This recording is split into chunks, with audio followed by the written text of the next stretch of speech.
Hey, what's up, good people? It's Jay Ray, the co host of Q Points, and I wanted to come to you because there are two really important ways that you can support our show. One is by subscribing to it wherever you listen to or watch your podcasts. Q Points is pretty much everywhere. The other thing that you can do is you can visit us on Apple Podcasts, on Spotify, and on Podchaser, and you can leave us a star rating. Please rate us 5 stars because you know you love Q Points. And on Apple Podcasts and on Podchaser, you can actually leave us a written review.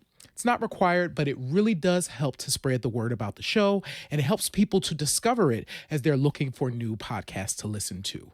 We're always appreciative of you supporting Q Points. We thank you so much for all that you've done for us so far, and enjoy the show.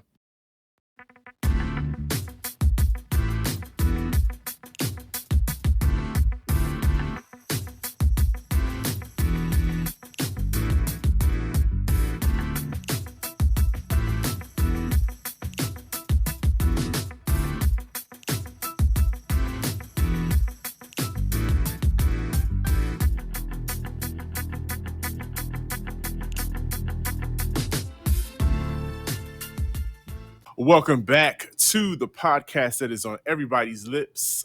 I'm talking about Q Points, dropping the needle on Black music history. I am DJ Sir Daniel. And my name is Jay Ray, sometimes known by my government as Johnny Ray Cornegay III. What is happening, world? If you want to know about us, check our IMDb. I can say that now, Jay Ray. We can say that. We can say that Q Points now has an IMDb page. We are it's been a crazy week, y'all. So It's been quite the week. Quite the week. So here's the deal. You know how we always do the thing, Sir Daniel, right? About telling people you need to go, you need to leave us a review, you need to do yes, you need to do all of that. You need to hit up Apple Podcasts, you need to hit up Spotify, you need to hit up YouTube, you need to hit up Podchaser, and y'all need to be leaving Q Points a review on IMDb now. What? Listen, the Ambi Award nomination for Best Entertainment Podcast is truly the gift that keeps on giving. I mean, we are now on IMDb because we are on the radar of everybody. We're on the radar of different organizations, and we're grateful, super grateful and thankful for all of you that have been listening to us from day one. All our day ones, thank you so much for checking in with us, following. If you bought a t-shirt or a mug or a bag or all of them, thank you so much, because it helps to get the word out about the show. Every single review that you guys have left, 5-star reviews, thank you. It's culminated into this moment, and the Ambies will be our gifts awarded, and not shown, because I think they're streaming. It's going to be streamed. It's not like you're going to be able to tune in on television. You'll probably need to go ahead on a platform, log in, and watch or listen. But that happens on March 7th, and it's taking place in Las Vegas. So Viva Las Vegas. Yeah, that's super. It's super dope. So yes, it will be streaming. I believe on. I believe it's connected to the Amazon Music. That's what it is. Related Amazon to Music. that. So we'll certainly get everybody information on that. But in our description, we have our IMDb link. So go on over there and leave us a star rating and stuff like that. But okay, so let's get the important stuff out the way. Hit it. Listen, if you are like, listen, I want to support these brothers, like Sir Daniel said, go ahead and buy some products. Visit our store, store.qpoints.com. If you want to have access to our all of our archive, you can do that on our website. So if you visit us at qpoints.com, you could subscribe to become a Q Points insider, and you get different things at different levels. So we actually have a behind the scenes show that we call However Comma. We do that on a regular basis. We do it each week, and we've been doing it each week. And I hope that we're able to continue that because that's been super fun. And if you are an Insiders Plus or Max member, you get access to that show. We had fun doing it on Instagram this week, so that was really cool. But you become a member, you get access to that. You can also leave us a tip. You can hit our tip jar up, drop us a tip, and that's really dope.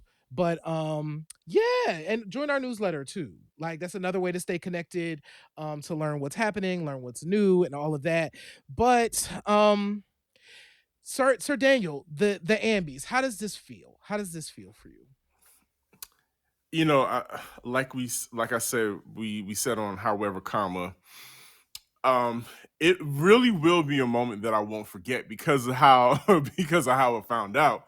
You were calling me Yes. while Oh, that's in right. the middle Yes. of the day while I was at work, and folks, J Ray doesn't call. No, J Ray I does not don't. call. J Ray is going to shoot you a text. Yes.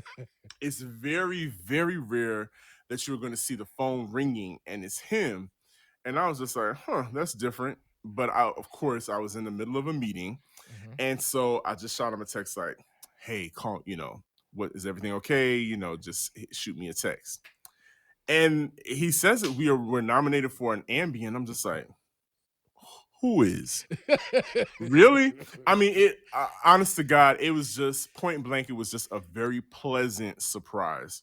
And what's even more, I'm blown away by who we're nominated with. Yo, isn't that crazy? I'm like, Now I really know how people feel when they stand up to get awards and they shout out the people that they're nominated with, or they tell people, well, it's nice to be nominated. It is. it It's is. nice to be nominated. I mean, it'll be even better to win. Right. I'm not gonna play those games with y'all. I'm putting that out in the universe. But the fact that we are recognized, along with some very talented, very entertaining podcasters out there who are delivering quality content, so that just is reaffirming Mhm. is definitely the word. It's reaffirming that we are putting in the hard work and we're doing what we set out to do, and the intent is to put out quality content and to inform and leave behind something that is that can be used in the future, to be a time capsule and just to leave our legacy on this planet as people who loved and respected black musicians, black artistry, and everybody else that was involved. Mm. Thank you. That really does center all of it. So yeah, this is an exciting it's exciting. When I looked at it didn't really set in until I did look at the names of who we were nominated with. And I was like, Hmm. "Oh, this is actually like a thing." This is real. This is real. And to put it in perspective, y'all, I mean, I was looking like, oh, wow, we're nominated next to these names. Like, these are people. One of the shows, it was funny. They did a tweet. It was like after millions of downloads. I was like, we are literally sitting next to people with millions of downloads. But the truth is, and we've believed this since the beginning, you and I, Sir Daniel, that it's all about the quality of the work. We've been very clear about what Q points is. That's why, however, comma ain't Q points. Like we've been very clear about what Q points is, what conversations we want to have, how we want to have them, and we've been really working hard to not dibble and like not stray too far from our mission of really honoring the great folks that we talk about. So this is I can't wait. I want to win. I mean, I'm excited to be nominated, but I would love to win. That would be really cool. I want us to win. We're winners. We're winners. That's all. And you know, I joke around and say that I'm a master manifester. Hmm. Yeah, we have been. I say, J Ray, we have been manifesting moments like this since we started. True. And because, like you said, we were very intentional on what kind of product we wanted to put out there. And I think the very first inkling that I received is when the folks over at Carnegie Hall hit us up Hmm. about our country music series. And recently they hit us up again because they've entrusted us with putting the word out about another one of their magnificent performances that's coming up. And Hmm. you had the opportunity to sit down with an amazing musician that everybody needs to know about. Yeah. So Q Points was had a conversation with Samora Pender Hughes. What's really dope about Samora's work is it truly does speak to the moment. We're actually going to, of course, talk about what's been happening in the world, in particular, the murder of Tyree Nichols and kind of what that means. Samora's work speaks directly to that. And he has committed himself to this multidisciplinary art process of creating. And he is going to be performing the Healing Project at Carnegie Hall on Friday, February 10th, 2023. And uh, I had the opportunity to chat with him a bit about that show, but also about his work.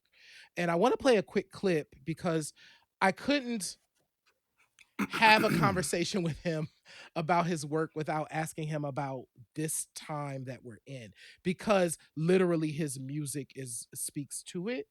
And so I want to play a quick clip. It's about 2 minutes and then we'll come back and talk some more. So let me play this quick clip from our interview with Samora Pender Hughes. In this moment of anger again, around the murder of Tyree Nichols in Memphis, Tennessee, at the hands of law enforcement. And I'm curious for you, how are you processing this moment? To be honest with you, my biggest concern in this moment is the support that the family needs, because I think that oftentimes that can be overshadowed in the spectacle and the response to the moment. And to be clear, I'm not saying that there shouldn't be a response. I think my perspective on the response is that the response shouldn't be connected to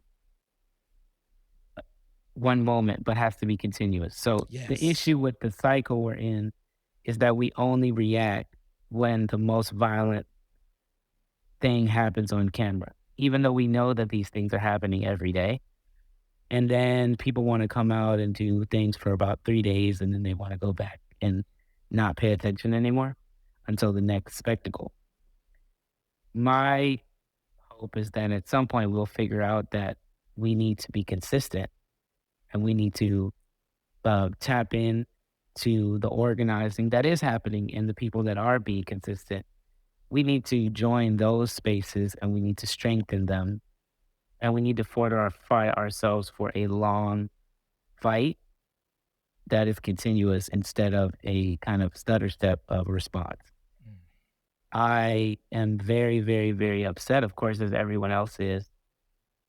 And I think that there definitely needs to be a wrapping of arms around the family. And I hope that people will do that. And I hope they will receive the support that they need. There's only so much that can happen. They have to be able to grieve, and there's nothing that can bring the person back. And so we have to be able to support them as best we can. And then in the overall context, it's got to be revolution or nothing else to me.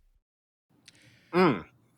Now that's a note to end on. It's got to be revolution or nothing else to me. Wow.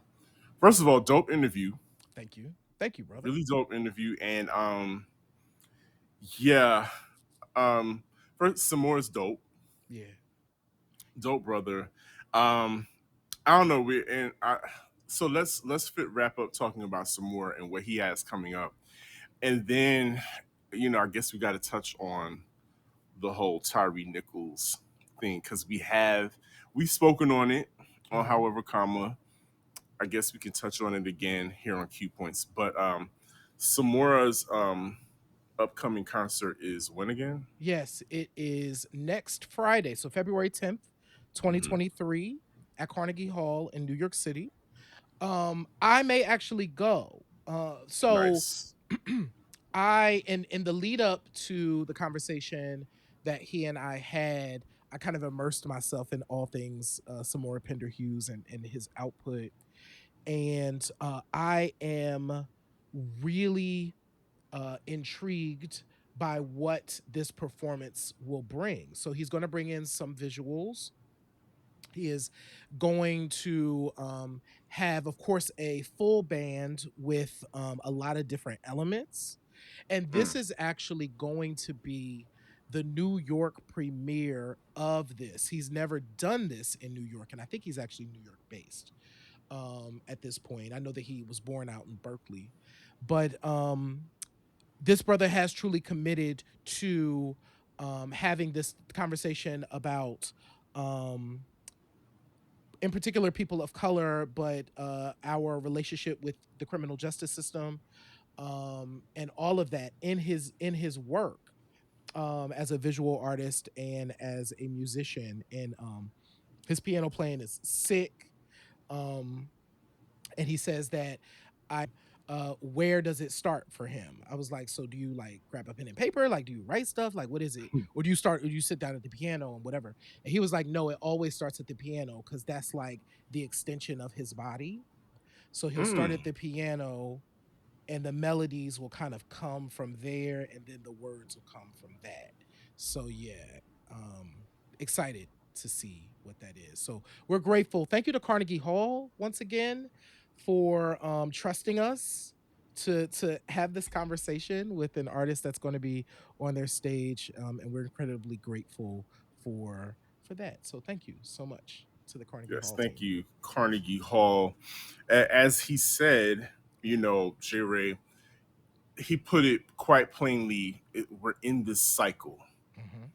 and it feels like a never-ending cycle. And I know he wants us, or he's calling for us to be more vigilant. Hmm.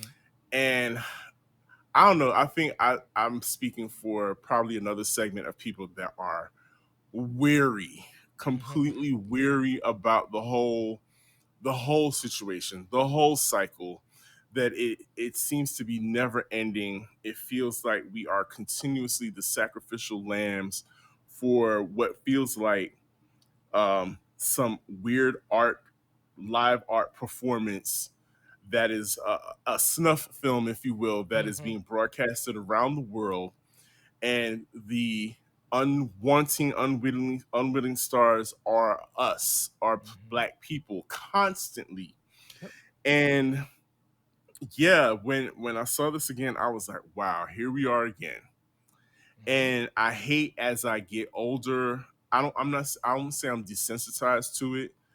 Um, but again, I am weary. I am have been witnessing things like this since I was 11, 12 years old, growing up in New York, and Hmm. hearing about issues like this in the mid 80s, when a young lady named Tawana Brawley Hmm. became daily news in New York, Hmm. in New York, and then tri-state area, and of course across the world. And first, I mean, before we even go further than that, do you have any more thoughts on Tyree Nichols and he was laid to rest. Yes. There was a very large public Hmm. ceremony for him, Yeah. elected officials, Yeah. the choirs, the whole nine. Again, a performance that we have seen before. It's like we just had one. Right. We just had one. This is like we're having more. Oh, I'm probably gonna get in trouble for saying this. We're having more of these, having to have more of these ceremonies and outward and uh, public ceremonies for these people who are being killed by police, more than a Beyonce world tour, Hmm. more than the more than her tours are coming around, we're seeing these quote unquote performances more often. Yep. And it's sickening. Yeah. It's sickening. I wish there was an easy answer. Some people think there is an easy answer. Um, but are we willing to pay that cost? There's so many, questions to ask ourselves regarding this whole situation and what living in the same world as the police from here on out in America is supposed to look like for Black people. Hmm. Um, I am. I've been very disinterested in um law enforcement. I've been very. Let me say that differently. I've been very.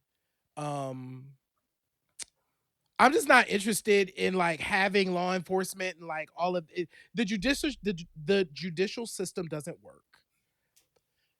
Law enforcement doesn't work. It is working as it should, right? As tools of white supremacy. And what I am most tired of, I think, in this present time is the fact that we have so much access to see it, right? Without filters. And I do think it is important for many folks. I mean, I'm not surprised that this has been happening since forever, right? So I know that, like you know that. I remember Mhm. how um I do remember in 1991 when the Rodney King beating happened, feeling very, because I was a child though, like, oh my God, I can't believe this is happening. Of course, then immediately realizing through a little bit of research that that's actually kind of normal in LA, Mhm. right? So Yep. then it was like, oh, the difference was it just got caught on camera and they got off. Right? Hence, burn LA burn. Absolutely. So I just send love to the family of Tyree Nichols. I was listening to NPR um some point earlier this week, and they were reading either a post or something on social media, and they were reading what he wanted his art to give to the world. And I'm like, this soul was walking the earth with his camera and his skateboard, doing the best he could, and this happened to him by people who wear badges and drive cars that say to serve and protect. I don't know what they expect. I don't My question is, what do they expect us to do? How do they expect people to believe that that's what the function of their of what they are? I don't know. I don't know. So I know it's a lot of stuff. But I think at the end of the day, I too am weary. Um, Not too weary to not fight against it, child. But I'm Yeah. still weary. And to that point, happy that we get a chance to do this here on Q Points. Happy that Brother Samora gets to do what he's doing. Everybody's doing what they can in their own way. There's not one single answer that'll fix everything, but I think what everyone is committing to doing is really important. Just commit to doing something. Something. You're right. Luckily, we are here to spotlight, and we're transitioning to the main topic. We're here to spotlight a group that has committed to using their voice and their platform to saying something, Mhm. to doing something. Welcome to the show, Carlton. Glad to see you here as well. Um, Again, like I said, way back in 1987, 86, 87, um, in New York, in Brooklyn, New York, there had been, you know, the Bensonhurst beatings. Bensonhurst, of course, is a working class, mostly white neighborhood in Brooklyn, New York, where a lot of people, black people, were leery of going through because there were mobs of working class citizens that would beat up on black people as they came through the neighborhood.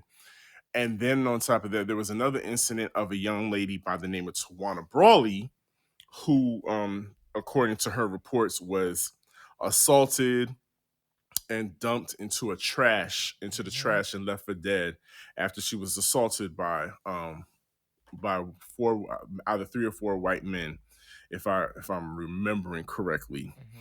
And Tawana Brawley's cause was picked up by the public, mostly headed by Reverend Al Sharpton, which is, Reverend Al Sharpton is still a figure that we're still seeing all these years later. And I can also remember Reverend Al Sharpton appearing on various talk shows like Donahue, and would appear on a talk show circuit with a group Mm-hmm. by the name of Public Enemy, Mm-hmm. or at that time would be with their front man Chuck D, Mm-hmm. speaking against these atrocities that were happening to black people in New York, and at time and then further down the line LA and around the country. And so Public Enemy, in our 1988 series, we are celebrating the album It Takes a Nation of Millions to Hold Us Back, Yeah. and how much of an impact that had on the overall culture, and taking the notion of hip hop becoming the urban CNN, the urban news network, if you will, the underground railroad of facts, of Yeah. news. And Public Enemy has to be at the forefront of that movement, because with this album, they made a very loud and clear call, mission statement of what they were here to do. And we're here tonight to honor that moment, that Mm-hmm. Black Steel in the hour of chaos, Mm-hmm. and just talk about Public Enemy. And J Ray, do you recall your first recognition of Public Enemy and your awareness of them, and how that felt when you Mm-hmm. became aware of Public Enemy? Um, it's so my first introduction to Public Enemy was Public Enemy number one, which is a What? monster of a song. And the interesting history note for folks is that song was actually recorded pre Public Enemy. Chuck D was working at a radio station. And that was kind of like his response to another radio personality. He did this dope, like, track called Public Enemy number one. Um, and at the time, he had been working with these brothers under the banner of Spectrum City. So it was like Chuck D and Spectrum City. Um, they were basically the bomb squad. So Right. that's essentially who made that up. So my introduction to Public Enemy was that song. But I think what's interesting is that first record was an important record for a lot of reasons, but it was the second album that was, I think, more in front of truly dealing with the issues of the time. And between PE and BDP, we were having more of a social justice conversation in the music. So I think I really woke up to PE um with Black Steel in the Hour of Chaos. So that's at the end of this album. Mhm. But I remember first being introduced to them with Public Enemy number one. One other quick note. So for folks that don't know, because I know that I don't want to make assumptions with folks listening to this show, but Public Enemy was founded by Chuck D and Flavor Flav. So Chuck and Flavor Flav were working together. Um, we'll talk about the impact of Flavor Flav because I do think that people don't give Flavor Flav enough, but Flavor Flav is so important. Flavor Flav is iconic. Let's be Is clear. iconic and was important to everything that happened in Public Enemy. He was the group two, right? So it was him and Chuck. And then of course produced by the Spectrum City eventually became the Bomb Squad. So but yeah, Public Enemy number one. What about you? When did you first get familiar with their music or get woken up to their music? So um, again, living in Brooklyn, we did not have cable. However, we did have that cable access channel that would come in clearly, and I was a huge fan of Video Music Box. Mm-hmm. And of course, Ralph McDaniel, being the pioneer that he is, ran the Black Steel Mm-hmm. in the Hour of Chaos video. And I've never been shy away from saying that my introduction to hip hop was more of a happy kind of, party atmosphere raps, bright, colorful, you know, Salt Pepper, the whole Idolmakers crew. That was my pull into. That's what pulled me into hip hop. And so here is this video coming on, and I'm transfixed by the video because it's kind of jarring to me. It's very jarring. Mm-hmm. It's dark, it's moody. It is the Chuck D's voice, Mm-hmm. which can be a show all by itself. Right. Chuck D's voice it grabs you, right? Mm-hmm. It keeps you at attention, and he's telling this story. The first line he says is, "I got a letter from the government."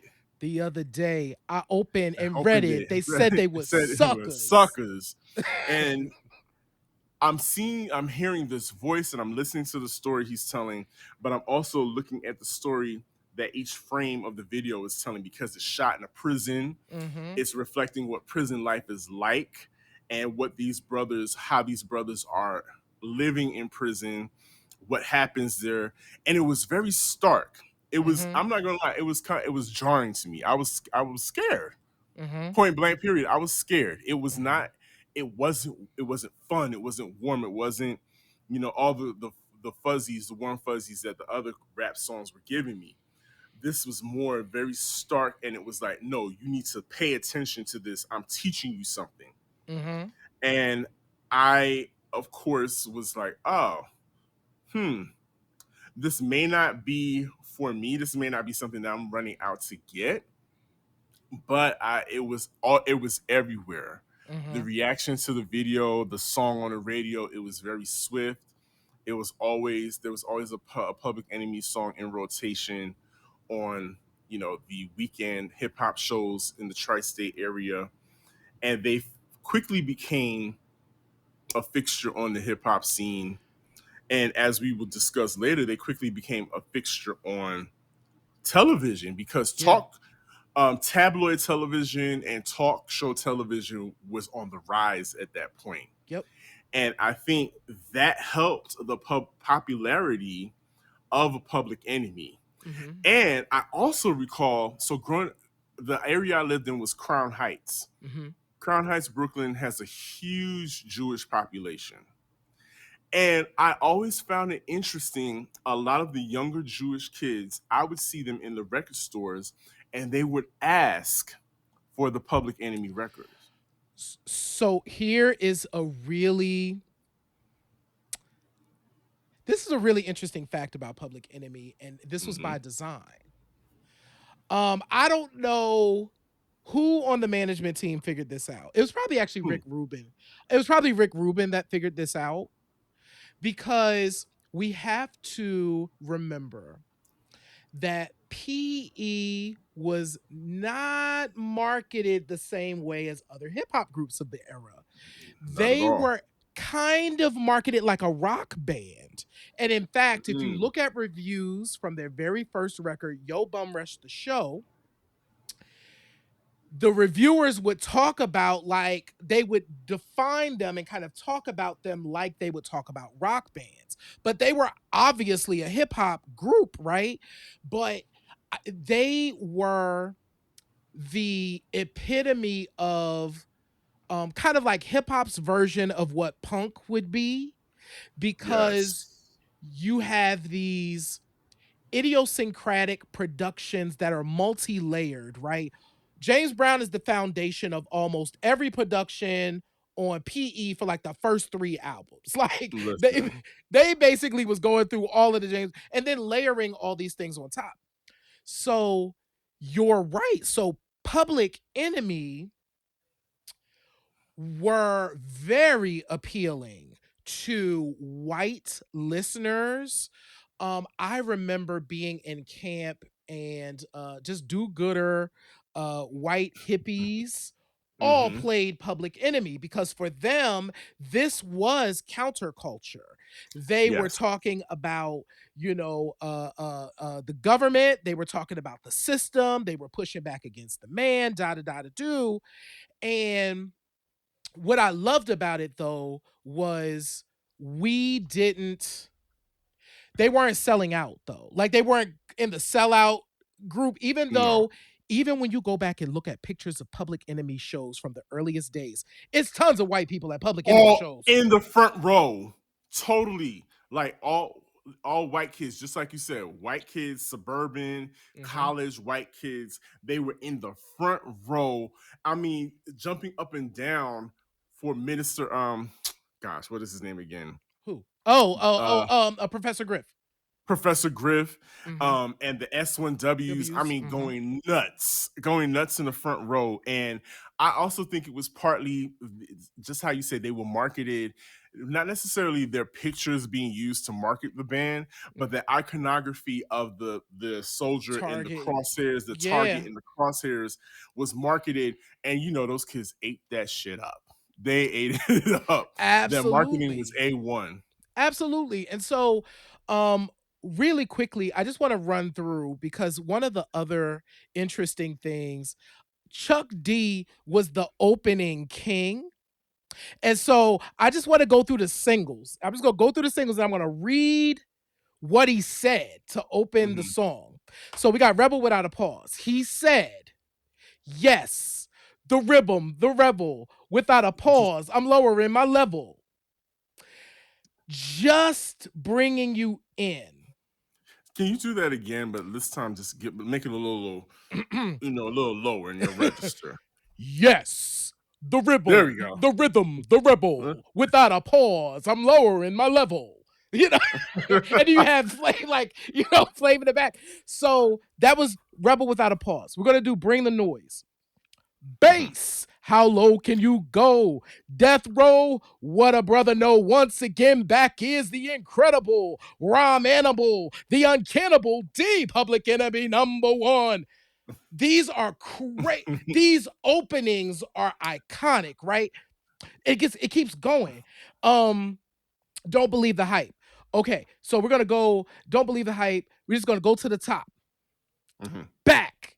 Caught you looking for the same thing. It's a new thing. Check out this I bring. You know what I'm saying? Boom. Last one. Last one. Night of the Living Bassheads. Here it is. Bam. And you say, God damn, this is a dope jam. Bruh. So, a very interesting point about every last one of those openers that you recited. I can tell you there's like a 500,000 rap songs that have chopped up and used Chuck D's voice. He is sampled numerous times in hip hop. We talk about James Brown being the foundation Mm-hmm. as far as what is the track? I'm forgetting. I should know this. Is it the big payback? The Big No. Payback definitely is one of them. I mean, there are so many James It's, Brown joints. The Funky there's one Drummer in is particular. really the That's it. The funky drummer. That's what I yeah. meant to say. So the funky drummer is the foundation, but Chuck D's voice is in a sample is like the cheese on top of the burger. If we're talking about if you have a dope hip hop song between 87 and 2023, there are Chuck D samples everywhere. What's up, Wani Love? Good to see you, Wani. She is in the Absolutely. building. What's up, Wani? I mean, they for this album, one is chock full. So all of them songs. So we had 5 singles. They were all hits. Now I do think it's interesting, and this is something that I think we can dig into. The song that was one of your favorites, I do think is kind of a turning point. This whole thing was a hit, but I do think Night of the Living Bassheads and the imagery for that video. Remember MC Light in that video with the, MC she was the Light is reporter. she's a roving reporter. Right. There were plenty. Chris Tucker Oh, from that's Rap City is yep. is in the video. That that video turned it around for me. I was like, oh wait a minute, I like this Hmm. because of the video. Again, growing up, I saw all the crack vials in the street. Hmm. I was very familiar with the crack epidemic that hit and seeing the results of it in the neighborhoods that I would have to travel through and grew up in. And so seeing that translated onto a video and them showing the Autobahn ballroom, Hmm. which then became a crack den, which is a big thing back then. These wonderful, beautiful buildings at one time, because of urban decay and plight, Hmm. became crack dens. If y'all remember the movie New Jack City, Yep. the huge tenement Yep. complex called the Taj Mahal was a crack den. And so things like that referenced in this video made it very stark about the problem of people and crack. They showed different types of people that were smoking crack. Hmm. And they made it look like when they bust through the door, they had people, white people, black people, Hmm. men, women, people who worked on Wall Street, all had bottles of crack on them and things like that. Just to let you know that this epidemic was serious and Yes. hitting each and every person in sight. And again, there was the comic relief of Flavor Flav in the video, his dancing. Again, the Bomb Squad structure of a song and Yeah. the way they loop. There's something that the Bomb Squad did with horns. Oh yeah. The way They they would. would loop horns or chop them up, it's something. It gives a call to action. Every song has a call to action, Hmm. and it lets you know that this is a very serious matter, and this is something very serious that you need to listen to. So that song is what pulled me in. At that and Cole Lamping, which Was the was Flavor Flav's joint. Flavor Flav's solo joint, Yep. was the two things that turned it around for me for Public Enemy. Yeah, I think you are absolutely right in terms of it's the same thing that it's why I loved Public Enemy number one so much. Because Hmm. they took that sample, that JB sample, that and Yeah. just extended that joint for the verse. Hmm. Which in later years Dilla picked up as a production technique as well. Because it's what that idea and what the Bomb Squad were doing, and this is J Ray's opinion, is they were making you slightly uncomfortable. Like Mm. it would drag, like they would drag that horn out or that thing out for so long that it's almost like a breaking point, and then it's like it falls off, and then it's gonna ramp back up again, right? So, but it's gonna last for a long time. And I think that creates tension because you're like, Yes. when is this going to stop? It's not, right? Hmm. And even if it does, it's coming back. So I think between Chuck's vocal, and the lyrics he was spitting, their production was so kind of in your face. And like I said, really making you a little uneasy. The beats was hot, but it's like, oh, this structure is like got me a little on edge. And I think Flavor Flav also, to your point, he broke that up. You know what I'm saying? Yes. With the voice. Tell him, D. You know what I'm saying? So you get this coming through. And that leads us to the fashion because Flav walking around in this gigantic clock. Remember, we Hmm. all wanted the clock. The clock was it. If you couldn't get it, if you couldn't afford a gold chain, and more than likely you couldn't Right. because you were a kid, you could go down to the local corner store, Yeah. the local bodega, and you could get a clock watch on the string. Yep. And though when I tell you those vendors, they racked up on us getting those clock watches because Swatch watches was definitely a thing. Yes. But then to get it hanging around your neck was next level. And Yep. again, hip hop doing what it does, taking conventional fashions. Like the conventional thing is to wear a watch on your wrist. Yeah. But we're hip hop, so we're gonna put it around our neck because Flavor Flav says so. Flavor Flav. And did you notice the clocks got bigger and bigger The as the years clocks progressed? got bigger as he got more money. Clearly, the clocks got bigger because by the time the next record came around, that joint was like bigger than Flav, right? Absolutely.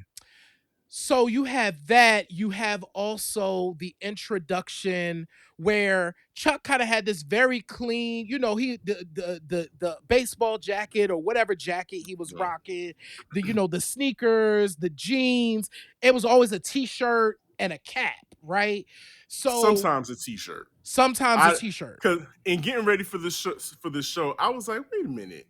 Chuck D was running around here shirtless a lot during these shows. Like he would have a Interesting. starter jacket on over it, but he was running around shirtless, which leads me to believe that that's part of what made it rock and roll, had made it hip Yes. hop, had this rebellion because even though he's talking about a very serious matter, Chuck D still I think understood, the freedom Yes. and the sexuality behind rock and roll, behind hip hop.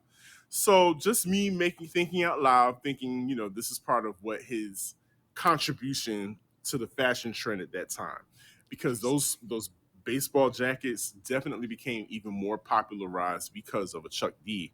And we can't forget about the S1Ws who gave another form of fashion because you didn't know if they were coming out in army fatigues Yep. and you didn't know if they were coming out in three-piece suits Yep. because their fashions reflected the fruit of Islam, Yeah. which has become a very popular sect in the mid to late 80s. Absolutely. So you have these, and that was also really unique. So we have for me growing up in a Christian household, I was always very familiar with Islam because we always had one family that was Muslim, and in the tri-state area it's Muslims everywhere. It's the same in New York, right? It's just very Yes. heavily Nation of Islam. So I wasn't unfamiliar, but I can safely say that I had never seen it on display and as prominent as when Public Enemy showed up on stage, because one of the way that they were choreographed to move Mhm. was very soldier like. So they were kind of, instead of scoop and scrap, you had the S1Ws doing the same, providing the same function, but they also served as what, I don't know that this was true, but they looked like protection, right? Yeah. They I think looked that's what S1W stands for, right? Security of the first world, right? security of the first world, correct. And I do have a quick quote here too, because apparently Chuck D is quoted as saying, um, they represent that the black man can be just as intelligent as he is strong. It stands for the fact that we're not third world people, we're first world people, we're the original people. And these Take that. brothers, they represented that, right? So there was a lot of power in all of it. So every little piece of Public Enemy kind of had its own vibe. So you have Chuck D, who's clearly the leader. You Mhm. had Flavor Flav, who's clearly second in command, and he's also a joke. He's also a jokester, right? So it's like Yes. the second in command is also like, Very animated right. and secretly talented Right. Right. So we don't learn that until later. And until then you later. have the Professor Griff, and then you have the S1Ws. They have a role to play. And then you have Terminator X standing. I don't know how tall Terminator X is, but he seemed giant. He seemed enormous, and if we're still talking about fashion, Mm-hmm. uh, had a complete look of his own. Even Yep. for one, he didn't say a word. For years, we never heard what he sounded like. And two, we barely knew what he looked like because he wore those enormous shades, Yeah. which became popular among us as well. Mm-hmm. And he rocked the high top fade, of course. Yep. So again, they had the lineup of a full force band, not full force, but Mm-hmm. a full force, a full band with all these different personalities and different looks, but it meshed so well together. And I, looking back on it, I'm like, yeah, that was part of the whole appeal of Public Enemy. And to your point about the S1Ws, the Fruit of Islam became rose to popularity because I'm here's what my guess is. At that time, we're deep into the crack era. There is a war on black people because drugs are being funneled into the communities, and then the drugs are being sold by people that look like us, and then of course we're being accosted by the police. So there's a whole we're at war inside. Mm-hmm. And black men are being starting to be locked up. Yep. A lot of us, a lot of the fathers and uncles that fought in the Vietnam War came home high as hell Yep. and were being locked up because they were stealing and robbing and doing things. So everybody was being locked up, and these people. It seemed like a lack of power, Yes. and I think the nation came in to say, "Hey, there is power Mm-hmm. within this organization because we're community. We can offer you community. We can offer you structure." They were very much about physical health Mm-hmm. and mental health, well being. And so I think that's what attracted a lot of young black men to the movement at the time, to Yeah. becoming Muslim, and some to go on to be go on even further into being part of the Fruit of Islam. And so again, the same way Public Enemy had its appeal to their white fans because of the prime minister and because of the S1Ws, there's this huge appeal to young black men who are looking for something that stood for power. Mm-hmm. And Public Enemy definitely stood for power in that time, especially because of a voice like a Chuck D. He had the voice, and then they had the look. It Yep. all married together. It all married together. So I am about 11 years old at that time.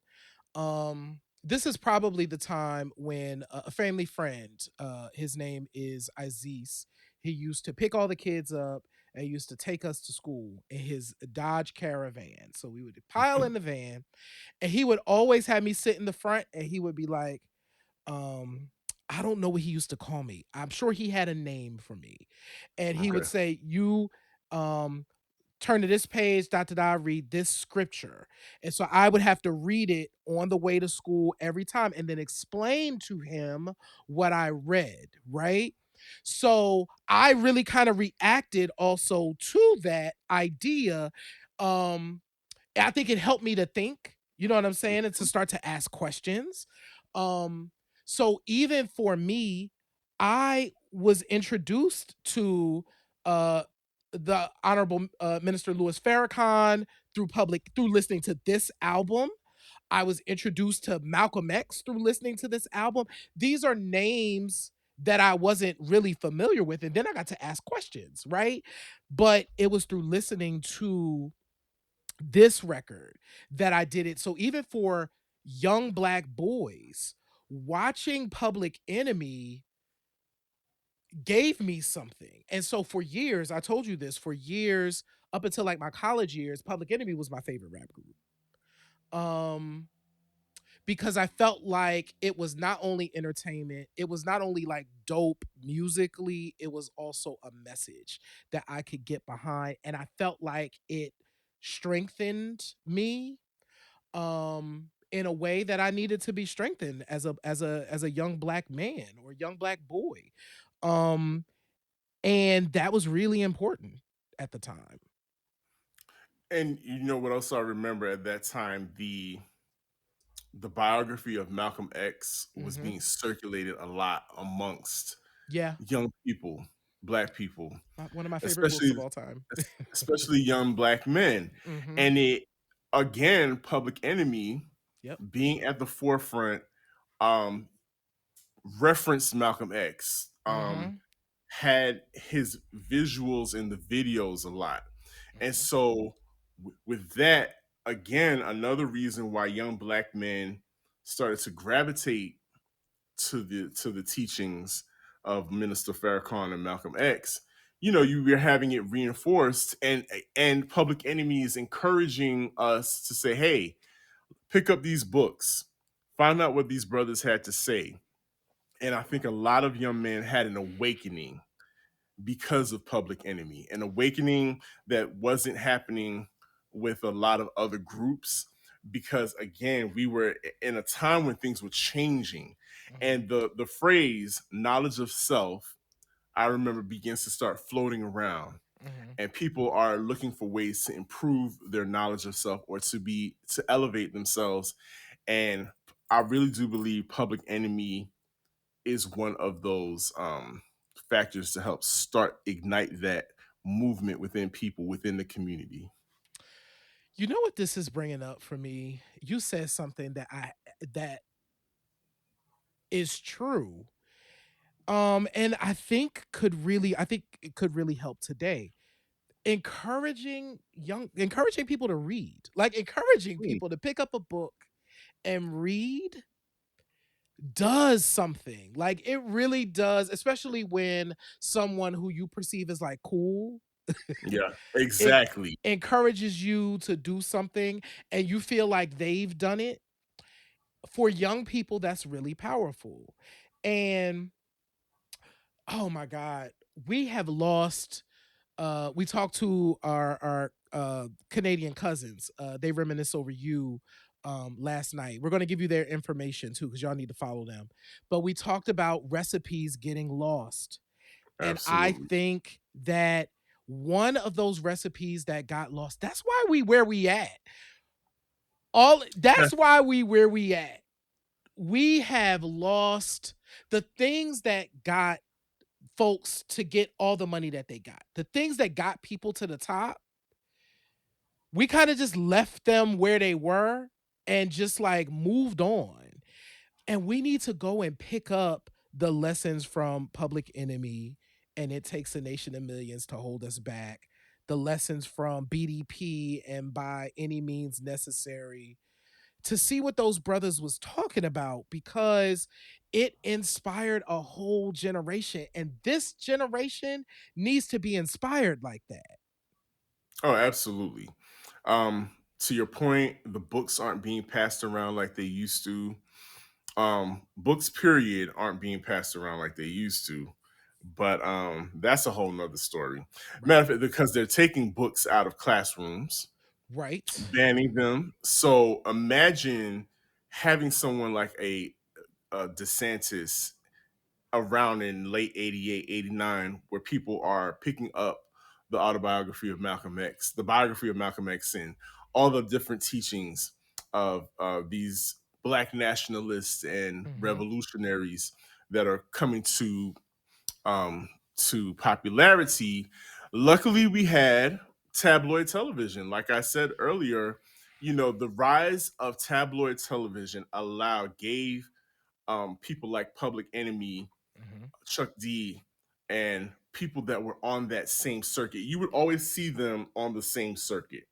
If the minister was on, more than likely Chuck D might be on the panel as well, Mhm. or a lot of other different popular names at the time. I can't remember all of them, but I do remember them being on the Geraldo show, Yeah. on the Donahue show, and being in Middle America looking terrified at Right. these, because these brothers are very serious. It was very rare anybody cracked a smile. Yep. There was nothing glossy or shimmery or fun about what they were doing. They were here for serious business. They were Yes. here to discuss the inequalities that still remain in our communities. And, you know, like it or not, we have people like Geraldo and Phil Donahue to thank for that. Do you remember what was his name? The Monty? No, not Monty. You talking He had about The Downey Jr., Morton Downey Jr. Morton Downey Jr. That's it. Hmm. Wow. Do you remember that circus of a show? That was a crazy ass. This is pre Springer. Springer was like Yeah, a toned down Morton Downey Morton Downey. Jr. But you remember we had all the people. We had Sally Jesse Raphael. Um, Absolutely. Towards the Absolutely. end of that run, we had Ricky Lake, and we love Ricky Lake. Shout out to Ricky Lake, Ricky, but Ricky, Ricky, Ricky, don't go there. Don't you even go there. right? The first appropriating of Yep. language of a black scent. But anyway, so you know who else we became familiar with because of those shows and because of their association with Public Enemy. And I know we're talking about Black Steel and well, revisiting "It Takes a Hmm. Nation of Millions to Hold Us Back," but that album and that movement created a door for a young lady by the name of Sister Soldier. Who J Ray, do you remember how people would be afraid to be on panels with her because she would eat everybody alive? Eat these people up. Sister Soldier was ready. She was well read. She was it, definitely she had the gift of being able to do the same thing that Jesse Jackson and Dr. Martin Luther King did, coming out of a black woman's voice and not Absolutely. afraid to say what she needed to say to speak truth to power about white supremacy. Sister Soldier was a powerhouse, is a powerhouse because she's still doing her thing today. Powerhouse, do you see how they tried to, because Sister Soldier also had an album. Mm-hmm. Um do you see how 360 degrees of power. Yes. and so but and she was fashioned after Chuck D. I'm Mm-hmm. pretty certain she was coached and to deliver like him because Chuck D, like all our prominent figures and public speakers, come from the church or Yep. come from some form of church, and they have that preacher like Mm-hmm. delivery. Mm-hmm. And Chuck D definitely had that, and that was passed on. I'm sure Sister Soldier definitely had her own flavor. Not saying that she had to be coached a whole lot, Yeah. but she was definitely patterned after that. The way that he would speak and he would project when he would be rapping, and even though I don't think most people remember her from music, Mm-hmm. but they do remember that association between Sister Soldier and Public Enemy, Yeah. because I think at that point they needed to represent women. Mm-hmm. Public Enemy needed to represent the sisters in the movement. You know, and one other thing that I do want to say about Public Enemy, specifically Chuck D, has always, and this is from, you know, your favorite female hip hop historian, Mm-hmm. Chuck D has always been a champion of women MCs. Absolutely. He's always, and not just on the East Coast, he's always champion. He's always bigs up JJ Fad, Mm-hmm. Yo Yo, everybody you can think of from the West Coast. He's always given them props. In liner notes, kids, there were things called liner notes. A lot of your favorite rappers would shout out other rappers, and I Right. remember specifically on this particular album, he says, There's a shout out to the Sister Squad, and he names every and anybody who was somebody at that time that was a woman that was on the mic. And so, which is very important, Right. you know, for a man with that much power behind him to do at that time. Um, I think what we're also speaking to is the reason why this record was able to transcend. I mean, this record transcended and allowed rappers to do many things. So we of course talked about the tabloid television circuit, but Mm-hmm. this also entered the moment where you get a Chuck D weighing in on political issues.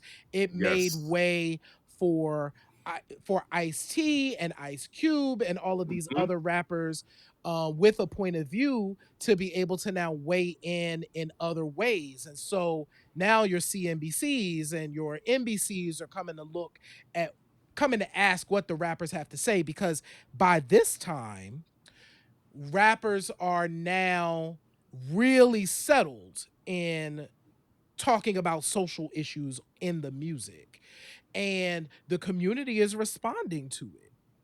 And I think that was a really important, like, there were so many things that this record set up For sure. that rappers are still eating from today. Not just the Bomb Squad production, not just kind of the juxtaposition between the flavors of Chuck D and Flavor Flav, but to your point, the Sister Soldiers of the world, the Terminator imagery, X. Terminator X, the imagery that was presented, the introduction of the fruit of Islam, and Islam as a religion into pop culture, right? Formally.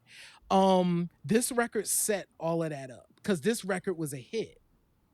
Absolutely. It so much to the point that we do have to talk about. We briefly touched on how iconic Flavor Flav is. Mm-hmm. This album, of course, set up his career, um, and we just didn't even know how far it was going to go. You mentioned, yes, last night we recorded an episode of They Reminisce Over You with our Canadian cousins. Shout out Mm-hmm. to them for having us on the show. And please follow They Yep. Reminisce Over You podcast, because that brother and sister are dope. Um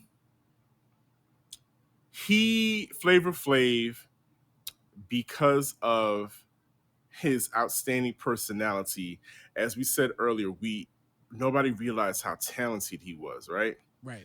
And then I think little by little, you see Flavor Flav coming more to the forefront. You see people referring to their sidekicks, their hype men, and Mm-hmm. you see more people having hype men and hype women on with them on their as they MC during their shows and whatnot. Because at one point it was just the MC Yep. and just the DJ or the MCs, and they would do their part. But now Flavor Flav created a lane of the hype man. Yep. And so last night on the podcast, they hit us with a very interesting question. It's a great In a question. It was a great off the head, think for your quick Mm-hmm. reaction kind of moment question. And it was, who's a better hype man? Spliff Star of the Flip Mode Squad and Busta Rhymes, or Flavor Flav? Yeah. Now, J Ray, I picked you Spliff stand Star. stand in your truth. You pick I picked you Spliff pick Spliff Star. Star, Uh-huh. and but I undoubtedly went with Flavor Flav only because he transcended Mm-hmm. what it meant to be a hype man. Because Flavor Flav not could, even in his sporadic antics on stage, the hand Mm-hmm. face dance and all of that. Flavor Flav is very skillful on the mic. Yeah. Like, it may sound kind. Flavor Flav laid the foundation for your old dirty bastards. That kind Absolutely. that kind of drunken flow, that Yep. kind of, is he being serious or is he playing? Definitely, but still held your attention. Yep. Then on top of that, he's an accomplished musician, Mm-hmm. very accomplished musician, and as well as becoming an iconic reality television star. He's the OG of reality TV. Like, without Flavor of Love becoming the hit that it was, like, yes, there's the Real World as like Mhm. the originator, right?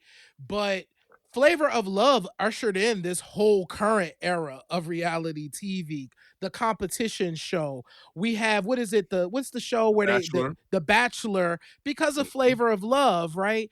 And not only that, Flavor of Love gave us New York. Thank you, Flavor Tiffany of Love. Pollard. Thank you for Tiffany New giving York us. Pollard is the gift that keeps on giving. Absolutely. We get her because of this show. Okay, so thank Absolutely. you. Um, yeah, Flav is the reason why I did not pick him, and I think I told you this, is because he Mhm. did kind of transcend. I think he acted in that role of hype man for Chuck D, but I do think he was more. I see him as more of just kind of a partner to Chuck. Oh, for sure. Um, and the leveler. for these heavy messages that people are getting. You need somebody to emphasize what he just said. Yeah, boy. You know what I'm saying? You need somebody to be like, yeah. Even in a very serious matter, a very serious topic like police brutality, Absolutely. and 911 is a joke, it made it palatable, Yep. but you knew it was a very serious topic as well. So Yep. yeah, so you're right. He transcended the label of hype man, Hmm. but I think in history you got to give it to the OG, the icon. Oh You yeah. know, he can be he's a Halloween costume. Oh my gosh. Yeah. If you're a Halloween costume, you're an icon. Absolutely. Flavor Flav deserves all the props. And if we look at the cover of It Takes a Nation of Millions to Hold Us Back, you have Chuck D standing there real serious and Flavor Flav with gold teeth and that big clock and that Yep. blue sweatsuit on. Top Looking, hat, the top yup, the hats, top hat. everything, everything. But they is definitely a marriage that worked. Hmm. A marriage that, of course, like any marriage, went through its difficulties. Yes. You know, it's very Yes. public information about the struggles that Flavor Flav had. He's Hmm. recently talked about his how his addiction caused him to have these $2,600 a day spending Jesus. habits. Mhm. But through it all, he had several children that we never saw coming into the public or on media in the media talking about being abandoned by him Yep. and not being taken care of by him. So God bless him. He's definitely a figure in hip hop that needs to be respected. So much so that J Ray, and I can't believe that we haven't. The Grammys are coming up very soon, and we have said nothing. Nothing. I don't think even remember that we're in Grammy season because the Grammys just. I don't know. Right. The sheen is it's losing its sheen, but Yeah, the we did a whole Grammy show about it last year. We didn't even talk last about year, it. yeah.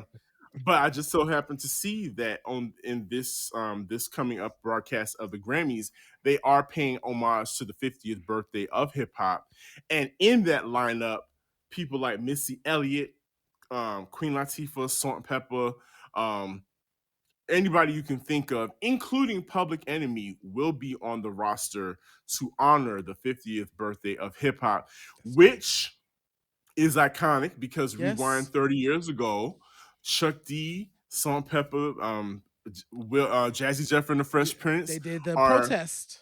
famously captured in that photograph that lives on forever where they boycotted the Grammys. Yep. So now here the full circle moment. The Grammys are bowing down to hip hop and honoring hip hop in its 50th year. Um, is JJ Fad on that list? JJ Fad should be on that list if they're not on that list. They They should because JJ Fad was one of the first they were groups. the first, I think, weren't they? They Were were they one the of the first first? groups to receive, if you're talking about Yeah. female rap, to Yeah. receive a Grammy nomination. Yep. So they should be included in that. They probably aren't We because gotta they're constantly overlooked, but they should be in that lineup. absolutely. I am just happy that, 50 years in, hip hop is still making its mark. It's still leaving a mark. It's still trying new things. Um, we now have elders of the game. You know what I'm Hmm. saying? Hopefully they invited Cool Herc to the ceremony. Mm. Um, what did Black Thought famously say? Cool Herc ain't never get a royalty check. Cool I Herc think ain't never get a royalty check, yo. no Um, 401k, no 401k. We know no he's experienced his retirement. own health issues. Yeah. We so yeah, we 50 and we gotta start acting like it. Mm. This- that's dope. That's a Yeah. that's a quote, Hip J hop is Ray. 50 and it's gotta start acting like it. You Yo, gotta start acting like it. we do because right now we're at the point now where there's going to now be more legends They're already in their mid to late 50s, Absolutely. early 60s. You know what Mhm. I'm saying? So the question is, what happens? What happens now when our pioneers, when Shyrock gets to the point where Shyrock can't do interviews and can't, what happens? Like, What happened? we need Absolutely. something in place. So hip hop, we have to figure this out. And if I'm not mistaken, I believe that LL and Rock the Bells has created some type of commonwealth for the elders of hip hop, or something that Mhm. they can all pour into and be able to take care of the elders. I'm not Absolutely. 100% sure. We can look into that, and we Yeah. can talk about that as part of our series and celebrating the 50th anniversary of hip hop. What does it look like to become a senior citizen Right. in the of the hip hop generation? I think the elders are knocking on 70. Quite honestly, Yeah. there are people who, the younger ones, the Gen Xers, are in their early 50s. So the ones that came before us are in their mid to late 60s at this point. I Yeah. know actually, Flavor Flav is in his 60s. Curtis Blow is 63. Curtis Blow just turned 63. Absolutely. Think about it. So you want, and this is something for all of us to think about as we're living in the environment we're living in. We're already thinking about, is Social Security going to still be around to take care of us? Mhm. Imagine you and I, we've worked and Mhm. we've paid into the Social Security It might not, engine. baby. It may not be it, here. it may or may not be here for us, but it possibly could. Right. Whereas if you are in entertainment, you are a hip-hop pioneer, your money wasn't necessarily paying into Social Security. Yeah, this is such a great conversation to have. I think it's really, yeah, this is when we got to talk about this, We have to talk because about it. it's going to become really, really, really obvious, because we are now, over the last 5 years, I feel like we've been experiencing a lot of changes. Loss. It's a lot of loss, frankly. I was trying to use that word, but yes, loss. And as folks age, this is the reality. So the question becomes, when they need care, when folks need care, where do they go? And they're going to need care. Absolutely. Most of these folks are not millionaires. Most of our Yeah. pioneers are not millionaires. That's a So bar, J Ray. it's true. Most of our pioneers are not millionaires, right? Most of our let me stop. Most of our pioneers is not million. Not I millionaires. They just not. You know, it's more that second generation where we start to see that, the Run The DMCs, money the making, LLs, the yes. like, but there were people that paved that road. You know what I'm Mhm. saying? So we're talking about those people right now. Like, One of those people happens to be Missy Elliott, yeah. and we're coming to the end of the show, and we cannot let the day go by without giving props to Missy and that bit. First of all, you talking about a wig snatching moment. She dropped this video to announce and to celebrate her being nominated to be inducted into the Rock and Roll Hall of Fame, which is major and is well deserved. Absolutely. But she looks amazing. But there was a part of me, J Ray, there was a part of me that was like, is that really Stop Missy, it. or is this Stop it AI? now. Stop it Now, now. now look, Missy has used a little deep fake technology in the past in some of her videos. Let's not act like that hasn't happened. I mean, it has. We going to give Missy, you know what I'm saying, No, that's her. Melissa is running around here snatching wigs, and this is probably when she's first eligible. Even, I'm assuming this might be her first eligibility. Oh I man, believe so. probably, Yeah, yeah, or is really close to it, and she deserves this. Like, you want to talk about pioneer? Like, she's a that's a whole nother walking conversation. pioneer, right? That's a whole other Absolutely, conversation.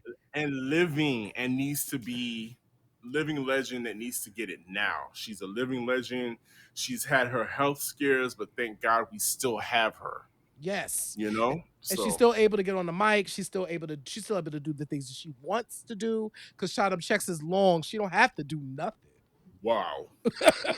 She don't have to do nothing. Sitting on checks after checks after checks, not mad at it. So shout out to Missy for being nominated for the Rock and Roll Hall of Fame. I truly hope she becomes this in part of this class. Once again, A Tribe Called Quest is nominated. There's some dope nominations. On the non-black side, we got George Michael. George Michael is nominated.